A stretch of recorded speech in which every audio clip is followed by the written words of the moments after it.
Good morning and welcome to this introduction to the Gospel of Mark, the second part in our journey through the New Testament, in our journey through the Bible. It's, I think, our 41st part. So we're making good progress through, and only a couple of months now until we reach the end of the year, and therefore we reach the end of our journey reading the Bible together. So you've come through Matthew's Gospel. We come now to Mark's Gospel. Mark is the earliest of the Gospels that were written. The four Gospels, probably written mid 50 to late 50 years AD. So within 25 years of the events of Jesus's ministry and Jesus's life. And so very close to, we were saying with Matthew's Gospel, the closer it is, the more historically reliable we believe that it can be. And so Mark is the earliest of those Gospels.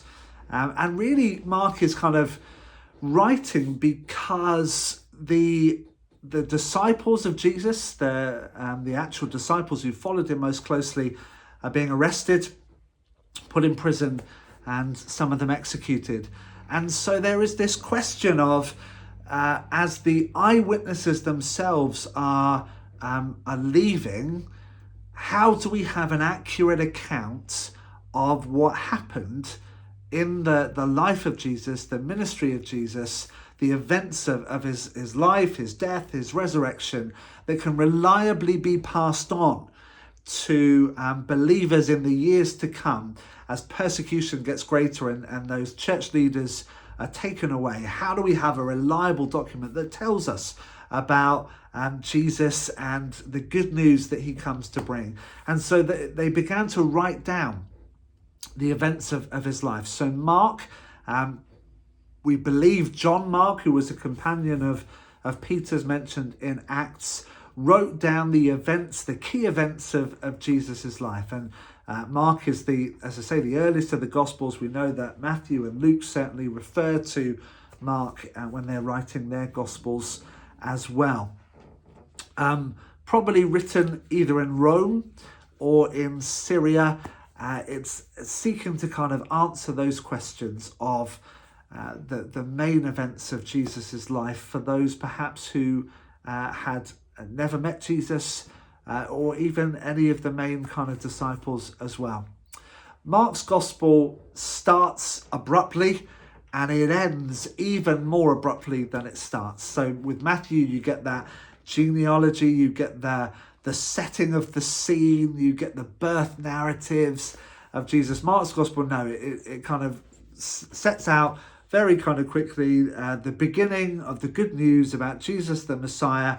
And then he talks about a quote from the prophet Isaiah about the one who's going to make straight the way of the Lord, and then bang straight into the coming of John the Baptist, and then Jesus's first disciples. Within the first 14 verses, you've got Jesus calling the first disciples.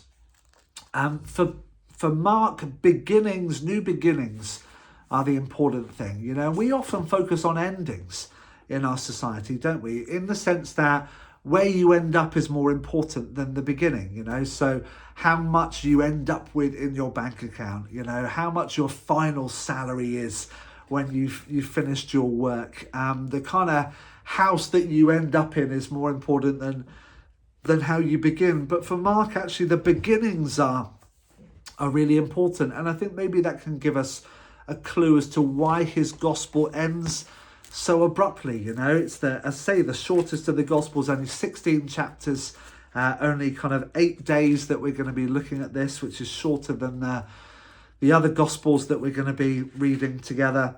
This is how it ends. And you have this bit where sometimes we write in the Bible that the earliest manuscripts we have some bits missing, as in that we've added, or they've been added, later manuscripts added to them, the accounts. So actually from chapter 16, verse 9 onwards is not in the earliest manuscripts that we have of Mark. And Mark's Gospel ends with the resurrection of Jesus. So let me just read those 8 verses to you, and you'll see how abruptly it finishes. When the Sabbath was over, Mary Magdalene, Mary the mother of James, and Salome brought spices so that they might go and anoint Jesus' body. Very early on the first day of the week, just after sunrise, they were on their way to the tomb, and they asked each other, who will roll the stone away from the entrance of the tomb? But when they looked up, they saw that the stone, which was very large, had been rolled away. And as they entered the tomb, they saw a young man dressed in a white robe sitting on the right side, and they were alarmed. Don't be alarmed, he said. You are looking for Jesus the Nazarene who was crucified. He has risen. He is not here. See the place where they laid him. But go, tell his disciples and Peter, he is going ahead of you into Galilee.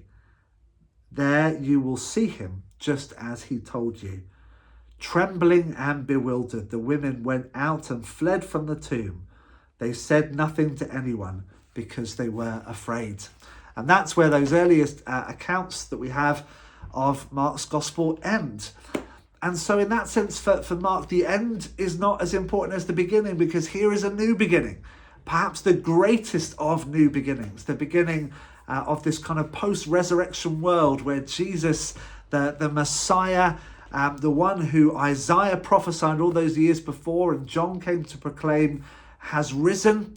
And now the story continues. And for Mark, in that sense, the word of God isn't just something that was written down and that's it. You know, you read it and, jobs are good, and it's ongoing. It's never really finished, because we are living that story now. He doesn't give us the account of the women going to tell the disciples. He doesn't give us the account of Jesus meeting the disciples, because in that sense, the story continues. The story is lived out in discipleship and in the Spirit of God working through believers in the church century after century to you and I meeting today.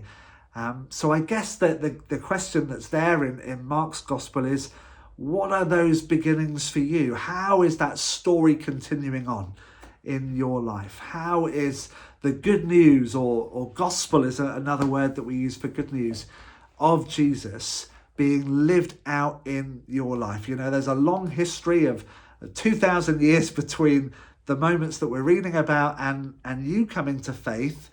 But your story is a continuation of the story of those original followers of Jesus. And so how is that story continuing in your life? How is the good news of Jesus played out day to day in the reality of your everyday kind of comings and goings, the relationships you have, the work that you do, the recreational time that you spend? How is that a reflection of the good news that Jesus came, that he lived, what he said, how he died, that he rose? And where do we go from here? So I pray that as you read these words in Mark's gospel, these familiar stories, and as you're confronted with the sudden ending of the gospel, that you might see your life as a continuation of that story, and that you might reflect on how it fits within that bigger story of God's revelation to people. And I pray that as you do that, God really blesses you.